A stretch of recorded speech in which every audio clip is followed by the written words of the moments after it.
National 5 biology students, do this past paper question with me.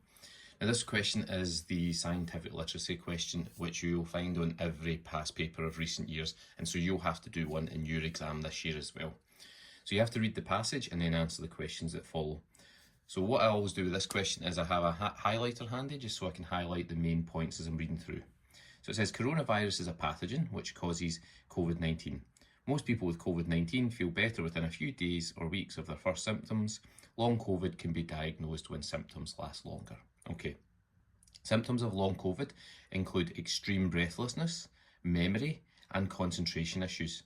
In some cases, other organs can also be affected, causing other health issues. So a study monitored changes in the health of 500 patients. Now I'm going to highlight that. With long COVID, between the start and the end of the study, the percentage of patients with extreme breathlessness went from 38 to 30%. Okay. Those with memory and concentration issues went from 48 to 38%, and those with other health issues decreased from 57 to 45%. At the end of the study, 10 had no organs affected, 65% had one organ affected, and 25% had multiple organs affected. Okay, so I've highlighted what I think is the key information. Obviously, you know, this might not be relevant, but I always like to highlight, especially things which show results or numbers. These things tend to be important in studies. So let's look at the questions. Name the type of white blood cell that produces antibodies against coronavirus. Now this is actually a knowledge question. You're not going to find the answer in the passage, okay? And the answer to this one, the type of blood cell that produces antibodies, is the lymphocytes, okay? That's from Unit 2. So that's a knowledge question on the white blood cells. That's part of the animal transport topic 2.6. So have a wee look over that if you didn't know lymphocytes produce antibodies. Part B, using information in the passage this time, complete the table by adding a column heading and the relevant data. Okay, so let's have a look. Let's look at the column heading first of all. So the three labels here are extreme breathlessness, concentration and memory issues, and other health issues, okay? So is there anything that describes those three that would be a suitable column heading from our passage here? Now I actually think this might be in this second paragraph here.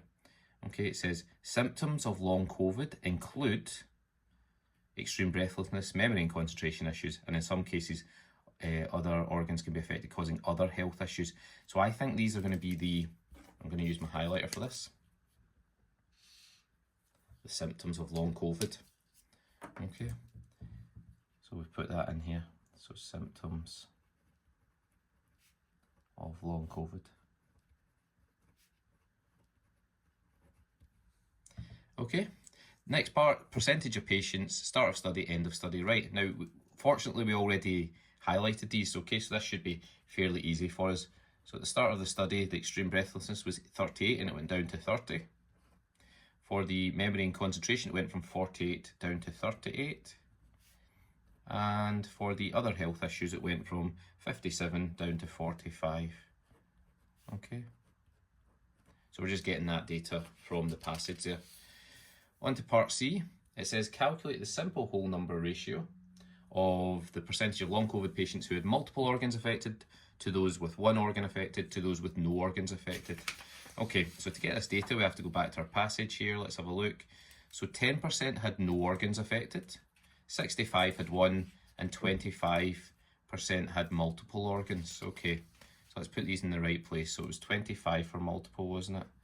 It was 65 for one, and it was 10% for no organs. Okay, so that's not a simple ratio at the moment. That's quite a large ratio, isn't it? So we're looking to find a common denominator. That's a number that goes into all three of these numbers, so we can divide it down a little bit. Now I can quickly see that probably 5 is going to go into all of these numbers. Okay, you can play about with your calculator, you can try and work it out. But because the way I always start with these is I always get the lowest number and I see if they could all be divided by that, but they can't in this case. So I then go for half of that lowest number, which is 5, and it looks like 5 will go into all of them. So 10 divided by 5 is 2, 65 divided by 5 is 13, and 25 divided by 5 is 5, okay? So that gives you a ratio of 5 to 13 to 2. Are there any other numbers that can divide into all three of these numbers? I don't think there is, okay? So our final answer is going to be the 5 to 13 to 2, okay? And of course you can keep doing, the cool thing about ratios is you can keep dividing them by a common denominator for as long as you like, okay? You don't have to necessarily find it in one step, okay? So don't worry if you have to do multiple steps to get the answer here. And then part D says, suggest the reason why the study could be considered invalid, okay? Now, as soon as I see anything to do with validity, I think VAVA, okay? I always teach my students this.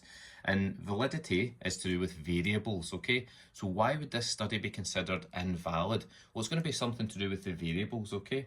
Now, if we have a look at the information that it gave us, it said that in some cases, other organs can also be affected by causing other health issues, okay?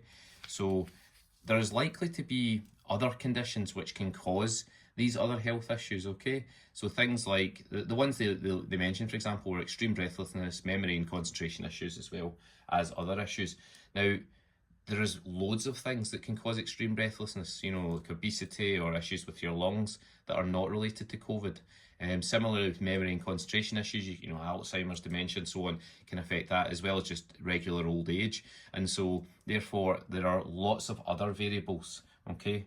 So I would just say something along the lines of, there are too many variables, okay? Because this talks about validity, that's why we're mentioning variables to control, okay? The people doing this study can't control the other conditions that people have had or will have, okay? So too many variables to control, or it's difficult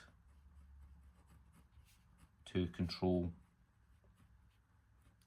all the variables. Okay, something along these lines, okay, which means similar to this would get you the mark there. Okay, folks, I hope that's helped. See you in the next one.